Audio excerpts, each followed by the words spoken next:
สบายดีเพื่อนๆจากกะลีฟาร์มเนาะสำหรับช่วงนี้เป็นช่วงหน้าหนาวแน่นอนว่าการอนุบาลเป็ดไก่จะเริ่มยากขึ้นเป็นทวีคูณเจ้าเนาะเพราะว่าอากาศนี่มันมีส่วน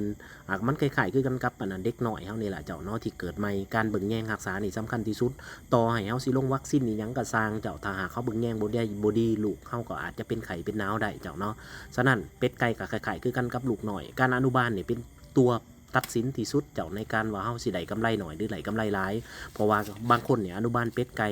100 โตสมมุตินะบางคนได้แต่10 โต20 โตก็มีตายเป็นครึ่งกลายเป็นจำนวนหลวงหลายเจ้าเฮ็ดให้กำไรที่เฮาคิดว่าจะได้นั้นเสียหายไปนำตัวนี้การฟักนี่แม่นจำนวนหนึงแหละเจ้าเนาะแต่ว่าเรื่องของการรักษาอนุบาลนี่แม่นสำคัญที่สุดเลยเจ้าเด้อเป็นตัวตัดสินตู้ฟักไข่ของอลีฟาร์มตัวนี้นี่ช่วยเฮาได้หลายเด้อเจ้าเด้อช่วยควบคุมอุณหภูมิและน้ำที่กินก็เป็นน้ำสะอาดเจ้าเพราะว่ามันบ่ได้กินจากอันนั้นโถน้ำมันกินจากก๊อกมันตอดกินน้ำจากไหลลงมาฉะนั้นน้ำจะสะอาด ตัดปัญหาเรื่องทอกพวกที่มีปัญหาขี่ติดกลจะซวยได้หลายเลยเจ้าเด้อ